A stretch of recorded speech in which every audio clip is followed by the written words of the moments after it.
Entre le mois de décembre, entre le 5 et le 10 décembre et le 31 décembre, tout le travail parlementaire sur le budget qui pouvait être fait l'a été. Nous avons en session, en commission des finances et du contrôle budgétaire, procédé à la revue de tous les budgets des différents départements sectoriels. Des débats très intenses et je pense que pour l'essentiel, les députés ont répondu présents à cet exercice-là. Maintenant, le 28 décembre, on venait de boucler le travail et il était manifestement impossible de tenir les sessions plénières ici. C'est exactement cette partie-là qui n'a pas fait l'objet de débats internes ici à l'Assemblée nationale. Mais pour le reste, essentiellement, tous les députés sont conscients que le travail a été fait de la façon la plus rigoureuse. Tous les ministères ayant fait leur déplacement et ont répondu aux questions des honorables députés. Sur l'interpellation par rapport aux 10 000 milliards, je pense qu'il faut du sérieux. Je crois aussi qu'il ne faut pas nous amener à parler d'une certaine façon. Ce n'est pas la vocation du ministère des Finances de parler d'une certaine façon. Ce travail-là, il est très sérieux. Il a répondu à des exigences que tout le monde connaît. Les chiffres qui ont été présentés ici sont des chiffres totalement erronés. Ça, on ne reviendra pas sur ça. C'est des chiffres totalement erronés. Et allez savoir d'où viennent les 10 000 milliards. Les 10 000 milliards ne relèvent pas de la responsabilité du gouvernement actuel. Et c'est ça la vérité. C'est ça la vérité. Nous sommes ouverts pour qui veut à faire un travail contradictoire et montrer dans le détail l'origine de tous les francs qui sont dans le besoin de financement. Et la responsabilité, voudrait qu'on l'affirme avec force, c'est de la responsabilité du régime passé. Et c'est ça la vérité. jërëjëf monsieur le ministre dañuy jëm ci woote doo revenir de dañuy dem ci vote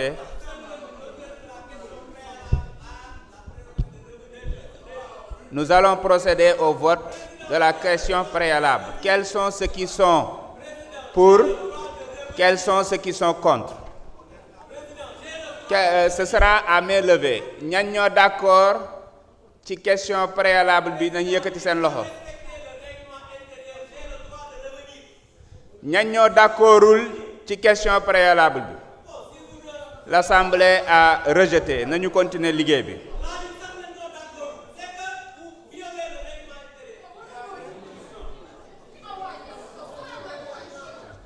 Oui, honorable. Appel au règlement, ban article? 74. Bismillah.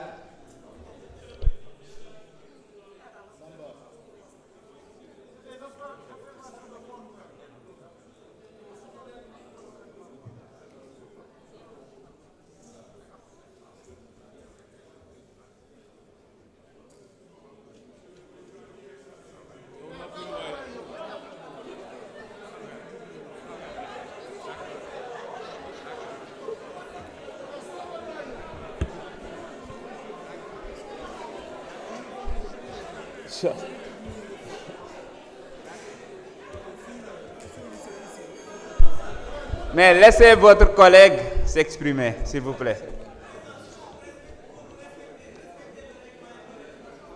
Honorable, vous pouvez lire la disposition concernée. C'est l'article 74 sur la question préalable. C'est bon? Voilà, je vous remercie, Monsieur le Président. Monsieur le Président, très chers collègues, Monsieur le Ministre, Messieurs les ministres, Mesdames, Messieurs les collaborateurs des ministres, très chers collègues.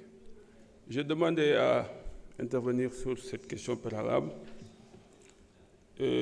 parce que je pense que Monsieur le Ministre, loi de finances bi war nañ ko mën a reporter tuuti. Lu tax ma wax ko yàlla dafa ma dimbali sax dafa ma suturaal dama ñëw keroog commission des finances. Je n'avais pas le texte, je n'avais pas lu. gisuma ci woon dara je me suis abstenu am na ñu ma ci na taf si pour nga abs man leen mais gisuma document bi xaw ma ko démb ci laa fanaan yàlla xam na ko mais j'ai vu que dugal nañ ci benn article 43 bu intégrer la dette bancaire d'une valeur de 2 000 milliards bu intégrer les dépenses, les arriérés de paiement qu'on appelle maintenant des dettes non financières. Ñu dugal ci ñu nañ ko intégrer ci loi de finances bi au niveau des charges de trésorerie mu posé ma problème rapport au Cour des comptes bi kan laa ci waxal bërki démb le président de la commission des finances je lui ai dit monsieur le président il n'est pas normal à ce que nous ne puissions pas discuter de ce rapport de la Cour des comptes ici avec la Cour des comptes parce que le rapport pose problème et l'histoire nous donne raison aujourd'hui avec cette loi de finances que le rapport pose réellement problème.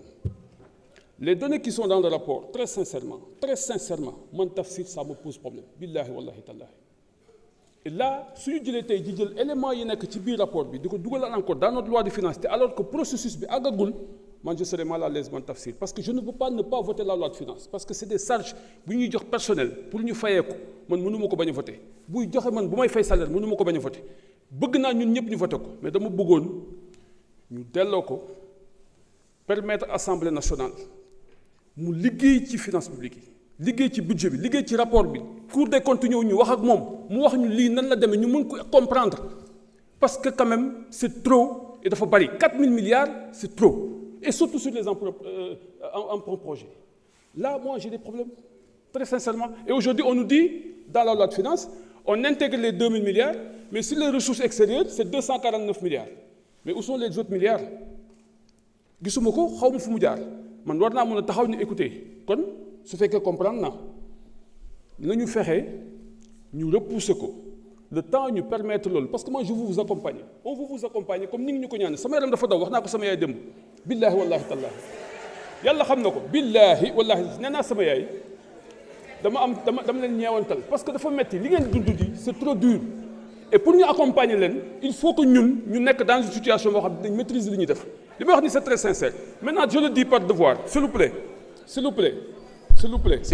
bàyyi leen ko mu yeggali s'il vous plaît sama gars yi li ma leen wax ni c'est pour vous protéger de man c'est pour vous protéger parce que ñu bëgg a jëlloo décision bi ñu bëgg a jëlloo parce que loi nanguwu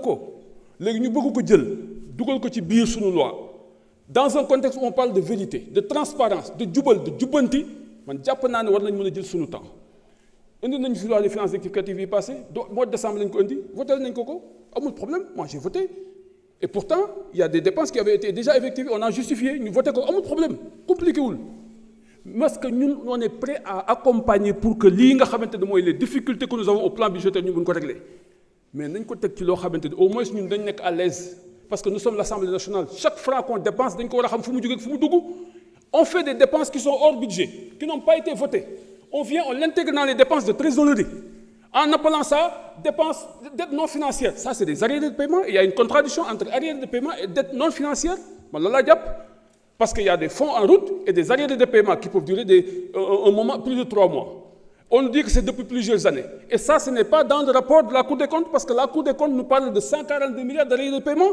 et aujourd'hui c'est plus que ça donc finalement c'est très compliqué et je suis pas à l'aise moi Tafsir je suis pas à l'aise de voter cette loi de finances rectificative parce qu'il y a des problèmes qui ne sont pas clairs et ça c'est pour nous en tant que députés parce que aussi li ma wax démb il faut que ñu xam ne ñun ay députés lañu bu ñu indilee mbir war nañ ko mën a xool ba gis ko xam li ñuy def mais suñu jëlee voté ko noonu dafay indi problème boo xamante ne ëllëg si biir mën nañu sonal li may wax ni nag je le dis par devoir et pour l'histoire lu ngeen neex mën ngeen ko def mais man dama bëggoon monsieur le ministre je suis très gêné parce que yow da nga baax wax dëgg jërëjëf c'est ma compréhension des choses je vous remercie. Merci beaucoup monsieur le président de la commission des finances.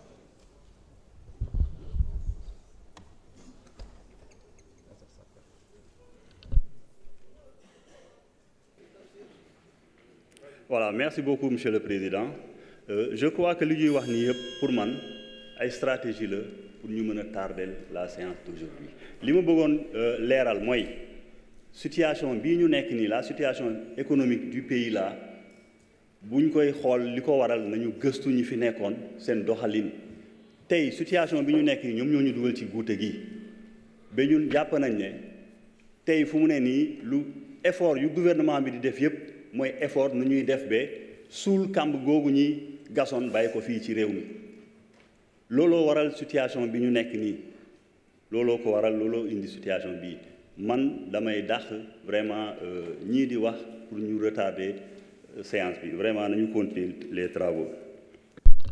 jërëjëf monsieur le rapporteur.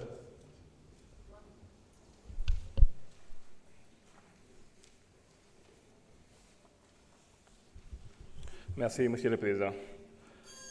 Je crois que comme ni ko président waxee jarul wax ci du bëri tey bu ñu fi yeggee je crois que sénégalais xam nañ lan moo tax ñu yegg fii donc tey ñun dañoo ñëw pour liggéey dañoo ñëw pour avancer donc wax ci du bëri foog lañ ko yemale. Je vous remercie. jërëjëf monsieur le ministre. Merci beaucoup monsieur le président de l'Assemblée nationale. Alors par rapport à la demande de l'honorable député